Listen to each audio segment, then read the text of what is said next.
Tema da nossa exposição esta noite, celebrando o que importa. Nós estamos em uma série especial de Natal com o título Celebrando o Natal, Celebrando o Salvador. Nós vimos na semana passada a celebração feita pelos pastores e pelos anjos. Vimos também durante esta semana razões para nós celebrarmos o Natal na exposição do texto de Gálatas. E veremos neste momento, celebrando o que importa. Lucas capítulo 2, leitura do verso 1 ao verso 7, assim nos diz a palavra de Deus. Naqueles dias foi publicado um decreto de César Augusto, convocando toda a população do império para recensear-se. O primeiro recenseamento, foi feito quando Quirino era governador da Síria. Todos iam alistar-se, cada um à sua própria cidade. José também subiu da Galiléia, da cidade de Nazaré para a Judéia, a cidade de Davi, chamada Belém, por ser ele da casa e família de Davi, a fim de alistar-se com Maria, sua esposa, que estava grávida. Estando eles ali, aconteceu completarem-lhes os dias, e ela deu à luz o seu filho primogênito, enfaixou-o e o deitou numa manjedoura, porque não havia lugar para eles na hospedaria. Senhor, fala aos nossos corações, nos ensine a valorizar realmente o que importa, a celebrar o que importa, em nome de Cristo Jesus. Amém. Irmãos, é muito comum hoje nós vermos grandes eventos comemorando o número de milhões e milhões de seguidores. Um dos canais que eu acompanho e sou seguidor, comemorava nesse último mês atingir a meta de 2 milhões de seguidores. Então eles fazem uma grande festa, recebem uma plaquinha dourada ou agora prata, diamante, já nem sei mais quais são as cores que o YouTube dá, mas há toda uma festa, toda uma celebração, todo um motivo de comemoração pelos muitos e milhares de seguidores que eles alcançaram. 3 coisas caracterizam esta comemoração. Primeiro, a ideia da fama. Agora estão mais famosos. Já não é 1 ou 2 pessoas que seguem. Como, por exemplo, o meu canal, que eu descobri que eu tenho um canal essa semana. Me segue lá a minha mãe, a minha esposa e talvez 1 ou 2 presbíteros. E eu nem sabia que eu tinha um canal. Estes querem a fama. Estão sedentos por milhares de cliques, de likes, de visualização, de pessoas lhe seguindo. Mas não apenas a fama, estão atrás também do status. Porque querem mostrar os seus relógios, as suas roupas, querem mostrar os seus carros, as suas casas, as suas conquistas ou as suas viagens, os seus instrumentos, enfim. Muitos estão ali para mostrar o que têm, a fim de que a sua condição vaidosa seja saciada por aqueles que lhe acompanham. Mas além da fama, do status, muitos também querem a riqueza. Quanto mais seguidores, mais monetização. Quanto mais monetização, mais dinheiro. Quanto mais dinheiro, mais eu consigo ter para ostentar e mostrar que tenho e ganhar mais seguidores e assim por diante. E aí você chega para os nossos adolescentes e fala: o que você quer ser quando crescer? YouTuber. Vai estudar. O que você quer fazer? Eu quero fazer live. Eu quero gravar vídeo. Irmãos, por vezes nós estamos atrás de coisas que são fúteis. A fama, o status, a riqueza, são coisas que muitos estão a seguir, a correr, a buscar, a ter como ambição em suas vidas. É curioso imaginar que alguns, ao comemorarem o Natal, também buscam satisfazer essas 3 coisas. Alguns, na comemoração do Natal, querem fama. E aí vão brigar para ter os maiores e os melhores enfeites. Não, olha, a decoração da nossa casa, do nosso apartamento, da varanda do nosso prédio, tem que ser a melhor de todas. Outros querem o status. E convenhamos, quem nunca quis, de repente, mostrar alguma coisa para a família e arrumou um pouco melhor a casa para receber a família no Natal e mostrar que você não é aquele fracassado que talvez o seu cunhado diga que você é. Para mostrar no seu status, na vaidade do seu coração, que você não está tão mal quanto diz a sua tia fofoqueira. Que por mais que o mundo esteja em crise, há talvez alguma coisa de muito boa acontecendo na sua casa, há fartura, há comida, então você pinta a casa, arruma, troca os móveis, se endivida, gasta todo o seu 13º para mostrar uma coisa que na verdade não é. E tudo isso para quê? Para ter status, para ter, se não a fama dos milhões de seguidores, pelo menos a fama de ser o neto mais bem-sucedido, ou ser o melhor entre os cunhados e os genros. Mas, infelizmente, buscamos aquilo que não importa. O texto que nós lemos mostra o contrário. Traz um duro contraste para esta realidade que eu acabei de apresentar. Mostra a simplicidade do nascimento do nosso Salvador. Se uma palavra resume tudo o que nós lemos, é simplicidade. Como foi simples? Sem fama alguma. Em pleno anonimato. Como foi humilhante, sem qualquer tipo de espaço para status ou vaidade. Como foi simples, sem qualquer tipo de riqueza, de ostentação, de luxo. Um duro contraste com aquilo que talvez eu e você desejemos para as nossas vidas. Esses contrastes, irmãos, acusam uma triste realidade, que aplaca até mesmo crentes como eu e você. É muito comum nós ouvirmos e cantarmos mais de Cristo. Então ao hino, né? Mais de Cristo eu quero ter. E aí a gente canta mais de Cristo, mais de Cristo. Só que embora nós cantemos que queremos mais de Cristo em nossas vidas, irmãos, nós não queremos mais desta vida simples de Jesus. Nós não queremos mais desta vida cheia de renúncias que Cristo tem. Nós não queremos mais desta vida no anonimato, desta vida de humilhação, desta vida de sofrimento que o nosso Cristo teve. É fácil cantar mais de Cristo, sem querer ter a vida que Cristo teve. O que nós de fato estamos atrás, talvez seja da fama, do status e da riqueza. E a pergunta que eu faço a você: o que você deseja para a sua vida? De fato, mais de Cristo e desta simplicidade de Cristo? Ou você deseja a fama, o reconhecimento, os cliques? Ou você deseja satisfazer a vaidade do seu coração, tendo os elogios, a glória? Ou você deseja as riquezas deste mundo? E o que você deseja para os seus filhos? Quantos são os pais que fazem exatamente estes planos da fama, da vaidade obtida pelos status e da riqueza para os seus filhos? Quantos são os pais que planejam uma vida milionária para os seus filhos? Que desejam e ambicionam para os seus filhos apenas a fama, o reconhecimento e até os incentiva a viver assim. Você não pode ser só mais um. Você precisa ser o destaque, o melhor. Você precisa ter, você precisa ser alguém na vida. O que você deseja para a sua vida e para a vida dos seus filhos? Será que é mais e mais de Cristo Jesus? Vejamos então 3 contrastes que o texto vai nos apresentar. Este é um texto contra a cultura. E o contraste a que eu me refiro é entre aquilo que Cristo teve e aquilo que por vezes nós desejamos. Eu te convido a desejar o que realmente importa. Mais do que isso, eu te convido a, neste Natal, celebrar o que realmente importa. O primeiro contraste que eu quero fazer é entre a fama e o anonimato. O texto começa nos dizendo: naqueles dias foi publicado um decreto de César Augusto, convocando toda a população do império para recensear-se. O primeiro recenseamento, foi feito quando Quirino era governador da Síria.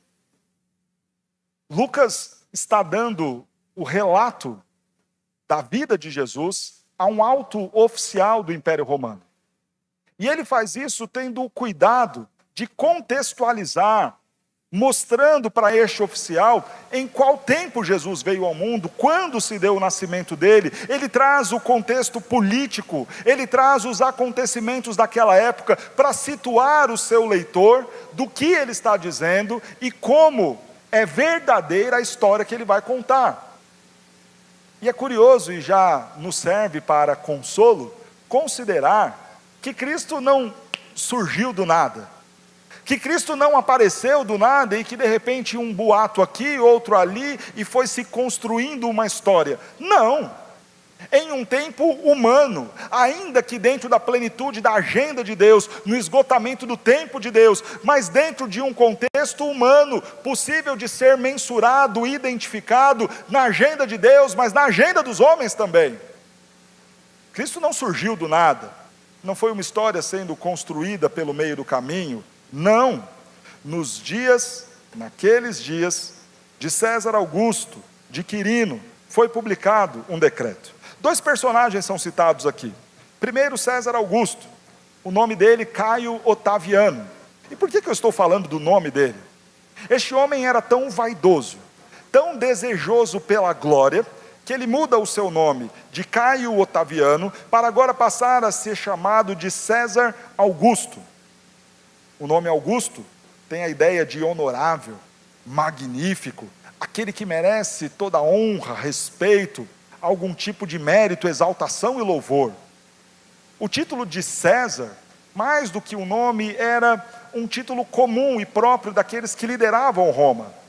Mas atribuir para si o nome de Augusto, deixando de lado Caio Otaviano, era mostrar que aquele filho adotivo, porque esta é a condição dele, um sobrinho de Júlio César, que no testamento deste tio, foi pedido que o incluísse na sua genealogia, o incluísse como filho adotivo e herdeiro do trono, deixando de lado este papel de bastardo, este papel de alguém que não tinha origem, mas de que foi abraçado pelo seu tio e ganhou o título do seu tio. Ele agora quer para si um nome grandioso, Augusto, aquele que merece honra.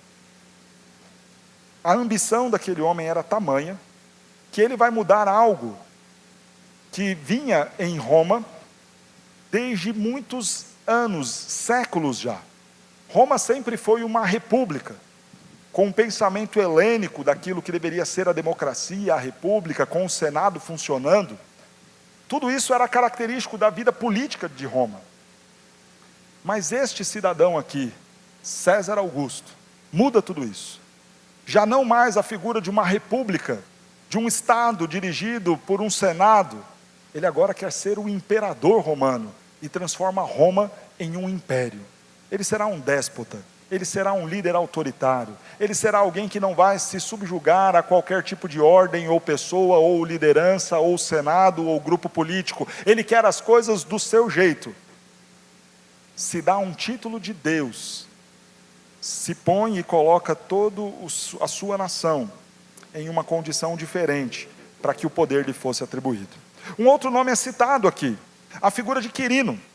Este é diferente, já veio de família nobre, cumpriu toda uma carreira militar e depois seguiu numa carreira política. Na sua carreira militar teve diversas conquistas, o que levou a ser um senador de Roma. Como senador, alguém influente, foi também tutor do neto de Júlio César. E então foi alçado ao cargo de governador da Síria. O governador da Síria respondia por toda a região da Judéia, onde estava a Galileia, onde estava Nazaré, a terra de José e de Maria. É curioso nós vermos, irmãos, que nós temos aqui 2 grandes homens sendo citados. Homens que tinham a fama, homens como César Augusto, que trabalhava pelo status, que com o coração vaidoso queria o reconhecimento dos seus súditos. Agora, olhe para o seu texto. Procure aí o nome de Jesus nestes versos que nós lemos. Você não vai encontrar. Intencionalmente, Lucas não cita o nome de Jesus. Ele se dá o trabalho de citar pessoas que nem participaram da história. Ele cita a figura de César Augusto, de Quirino, ele coloca os cargos destes homens, mas não cita o nome de Jesus. E é curioso ele fazer isto, porque no capítulo 1, Lucas já havia dito muitas coisas sobre Jesus. No versículo 17 do capítulo 1, ele diz, se referindo a João Batista, que este iria adiante do Senhor. Lucas sabia que o menino era o Senhor. No verso 31 do capítulo 1, o anjo revela o nome do menino. Lucas já sabia qual seria o nome dele seria Jesus. No verso 32, ele é chamado de Filho do Altíssimo, Filho de Davi. No verso 35, o anjo diz, o ente santo que está no seu ventre, o Filho de Deus. No verso 43, Isabel, ao receber Maria, diz, está aí a mãe do meu Senhor. Lucas já havia feito menções sobre o Senhor Jesus, já havia dito o seu nome, já havia dito o seu atributo de ser Filho do Altíssimo, Filho de Deus, Filho da mulher, milagre do Espírito Santo no ventre de Maria. E quando nós lemos o cântico de Zacarias, do verso 68 até o verso 79, aí que mais características do Redentor são apresentadas. Lucas vai registrar que Zacarias chama Jesus do Redentor, do Prometido, do sol nascente das alturas, lá no verso 78, que viria para trazer luz onde só havia trevas. Veja então que Lucas sabia quem era Jesus, e já havia dito muito sobre Jesus. Mas é curioso que no momento de falar do nascimento de Jesus, ele não cita o nome de Jesus. E tudo isso por quê? Porque a vida de Jesus é uma vida simples. O nome de Jesus era um nome extremamente comum naqueles dias. Ele não teve um nome único, inédito, que nenhum outro teve. Você andava pelas ruas da Judéia e esbarrava em um monte de outros homens, de outros meninos, com este nome de Jesus. Era um nome comum, mas este foi o nome dado pelo Senhor. Em meio a esse anonimato, nós vemos que o Senhor Jesus, ao esvaziar-se da sua glória, decidiu, desde o seu nascimento, vir sem qualquer desejo pela fama. Mas há um segundo contraste que eu quero destacar aqui no texto. O primeiro entre a fama e o anonimato. O segundo entre o status vaidoso e uma vida de humilhação. Diz o texto que todos iam alistar-se, cada um à sua própria cidade. José também subiu da Galileia, da cidade de Nazaré, para a Judéia, a cidade de Davi, chamada Belém, por ser ele da casa e família de Davi, a fim de alistar-se com Maria, sua esposa, que estava grávida. Irmãos, há muita humilhação sendo descrita aqui nesse texto. Primeiro, no que diz respeito ao lugar. Perceba uma coisa aqui comigo. Quando você vai comer churrasco grego, lá na Praça do Correio, você não marca o lugar. Quando você vai comer o dogão, lá no calçadão de Osasco, você não marca o lugar. Mas quando você vai num restaurante um pouquinho melhor, você já marca lá, né? Faz uma foto, tira a foto da fachada, põe o nome do lugar. Agora dá uma olhadinha nesses lugares que são citados aqui, de onde veio Jesus. Primeiro é citada a região da Galileia. Um alistamento, um recenseamento é convocado. E José, juntamente com Maria, vai ter que sair da Galileia. Galileia não era um dos melhores lugares. Era visto pelos da Judéia, pelos judeus maiores, como um lugar de um povo misturado. O que aconteceu que na Galileia, na região da Galileia, no ano 730, quando os assírios entram e dominam aquela região, muitos estrangeiros passaram a ocupar aquele território. De forma que o povo que estava ali não era o povo mesmo de Deus, os descendentes de Abraão. Era uma mistura de um monte de coisa. Quando nós lemos, por exemplo, Isaías, capítulo 9, verso 1, Isaías chama a Galileia de Galileia das nações. Nem era a Galileia dos judeus, mas a Galileia das nações. E no Novo Testamento é chamado de a Galileia dos gentios. E aí, a coisa fica um pouco pior. Porque ele não veio apenas da Galileia. Ele veio também de Nazaré. E Nazaré, uma cidade pequenininha. Os historiadores dizem que a população de Nazaré era algo próximo de 200 pessoas. Nem dava para chamar de cidade. Talvez um bairro, um povoado. Eu acho que 200 pessoas tem lá no condomínio que a gente mora. E essa era Nazaré. Para vocês terem ideia, como Nazaré era algo tão desprezado, tão desprezível e irrelevante na própria região da Galileia, que Natanael faz uma pergunta, um dos discípulos, e isso está registrado lá em João capítulo 1, verso 43. Pode vir alguma coisa boa de Nazaré? Olha isso. Pode vir alguma coisa boa de lá? Ei, olha ali, Jesus, de onde ele veio? Veio de Nazaré. E pode vir alguma coisa boa de Nazaré? Pois essa era a fama de Nazaré. Veja que humilhação da Galileia para Nazaré, e agora ele vai subir para Belém. E Miqueias, capítulo 5, verso 2, vai nos mostrar que Belém também não era lá grande coisa.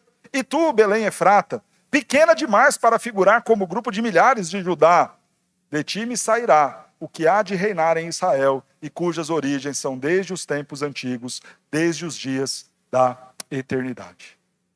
Veja que contraste. E veja o quanto isso é provocativo. Se você fosse considerar o nascimento de um rei, ele não estaria em Nazaré, nem na Galileia, nem tampouco teria os seus pais vindo de Belém. Talvez da casa de Herodes, do palácio do rei, da linhagem real daqueles que estavam a governar. Não à toa, os magos foram bater aonde? À procura deste menino que nasceu? No palácio de Herodes. Eles imaginaram, chegamos na cidade, vamos procurar o rei dos judeus, vamos procurar o menino que nasceu, vamos procurar esta boa nova. Aonde vamos? Por onde começar? Qual é a ideia dos magos? Vamos até o palácio. Um rei só pode estar aqui. Um menino com todo este histórico, um menino para ser tão grandioso como nos foi anunciado, só pode estar no palácio de Herodes. Mas ele não estava lá. O lugar que ele estava não era daqueles dignos de nós marcarmos nas nossas redes sociais. Mas há um outro aspecto humilhante aqui. Muitos de nós, de forma vaidosa, em busca do status, não queremos nos submeter a ninguém. Queremos a plena autonomia. Mas vejam, os pais do Redentor se submetem às leis humanas. Atenderão ao decreto que manda sair de onde estão e ir para onde nasceram, fazer o alistamento. Isso porque o povo de Deus não é o povo da revolução. O povo de Deus é o povo que se submete às autoridades constituídas pelo Senhor. Irmãos, veja o quanto isso é humilhante. Aquele que criou todas as leis, todas as regras, se submetendo às leis e às regras humanas para o seu nascimento. Que humilhação. Já vem de um lugar ruim. Vai nascer num lugar ruim.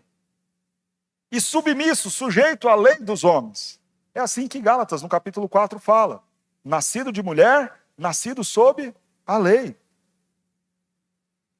Mas há um outro aspecto ainda, muito humilhante. A fim de alistar-se com Maria, sua esposa, que estava grávida. Irmãos, o tradutor da nossa versão não teve a coragem de traduzir o que o texto de fato diz. Não é a esposa. O texto original diz a noiva.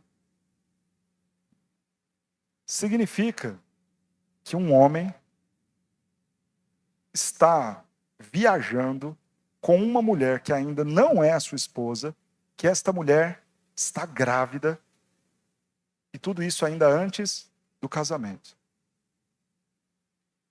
Imagine José chegando na sua terra natal. Sabe aquela tia fofoqueira? Do jantar do Natal? Ela estava lá em Belém. José nasceu em Belém.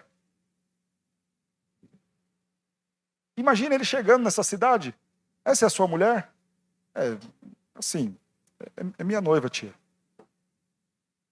Mas ela está grávida. É do Espírito Santo, tia. Veja a situação de humilhação, tanto para José, como também para Maria. Irmãos, imagine o quanto Maria não foi difamada. O quanto isso não foi humilhante para os pais do Redentor. Mas por que motivo ela foi nesta viagem? Duas razões são possíveis. Primeiro, por conta já de estar muito próximo ao nascimento do bebê. Pastor, mas ela poderia ter ficado lá em Nazaré, alguém iria ajudá-la, afinal de contas é uma mulher grávida. Irmãos, se em nossos dias já não é muito comum, usual, normal, uma mulher solteira, grávida, imagine naqueles dias. Quem iria amparar aquela mulher? Se ela viesse a dar à luz e o seu noivo não estivesse, ou o seu marido não estivesse ao seu lado? Quem socorreria Maria, se não José? Maria, vamos comigo. Mas José, meu pé está inchado. Eu estou retendo líquido até onde não dá para reter líquido. Mas Maria, vem comigo. Porque se você entrar em trabalho de parto, ninguém vai te ajudar, ninguém vai te amparar. Sabe-se lá o que vão fazer com essa criança. Sabe-se lá o que vão fazer com você, Maria. Você é uma moça, ainda não casada, grávida. Vem comigo. Pelo cuidado do bebê e por segurança da própria Maria, que não poderia ficar só. Veja o quanto isto é humilhante. Agora observe comigo. Qual é o status glorioso em torno do nascimento do nosso Redentor? Moral? Nesse cenário? De José e Maria? Talvez de um lugar glorioso, de onde eles vieram, de uma boa fama e reputação do seu lugar de origem? Pode vir alguma coisa boa de Nazaré? Talvez de serem pessoas que, empoderadas, mandam em seu próprio nariz e tomam as suas decisões e vão cheias de autoridade fazer as coisas? Também não. Pessoas humildes, que em condição humilhante foram para ver o nascimento do bebê.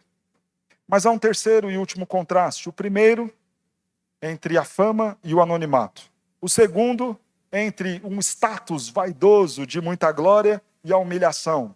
E um terceiro contraste que eu faço aqui no texto, o da simplicidade com a riqueza. Diz o texto então que, estando eles ali, aconteceu completarem-lhe-se os dias. E ela deu à luz a seu filho primogênito, enfaixou-o, deitou-o numa manjedoura, porque não havia lugar para eles na hospedaria. O que nós imaginamos, e talvez é até retratado nas peças que fazemos de Natal, é José e Maria indo em vários hotéis, né? Então eles vão no primeiro hotel, aqui não tem, aí vão no outro hotel, bate lá, não, aqui todas as vagas estão hospedadas, estão ocupadas, aí eles entraram lá no Airbnb, também não acharam nada. A gente pensa que foi assim, né? Mas irmãos, o comum naquela época era você se hospedar na casa dos parentes. José estava indo para a sua cidade natal. Ele foi na tia, na casa da tia, na casa do primo. Foi atrás de um parente.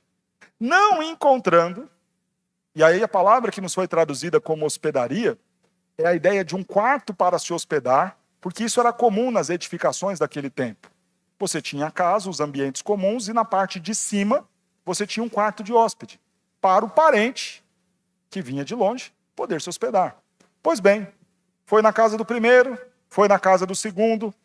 Talvez fosse sincero o fato de não ter a hospedagem. Afinal de contas, várias pessoas estavam indo para lá para fazer o alistamento. Talvez também alguns parentes não quiseram receber um casal naquela situação, sabe? O que vão dizer a meu respeito? Fato é que eles não encontraram nenhum quarto que pudesse os hospedar e os receber. Mas era comum também nas casas ter um espaço para os animais. E embora eles não tivessem encontrado alguém que lhe desse um quarto, talvez alguém da família ou até desconhecido falou, olha, no quarto não tem. Um quarto de hóspede para vocês dois, nessa situação, não tem. Mas tem lá o curral, onde ficam os animais, a estrebaria. Um bom lugar para ficar os animais, mas não uma mulher grávida, nem tampouco prestes a dar à luz.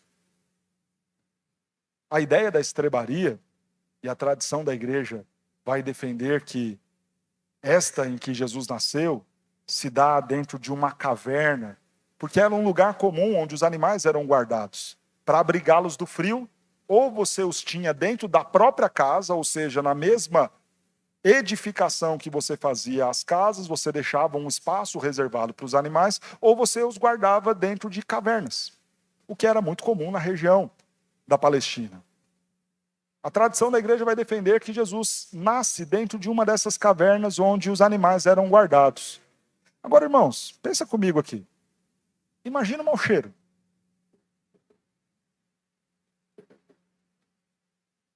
Imagina quais eram as condições do lugar que recebeu José, Maria e depois o Redentor.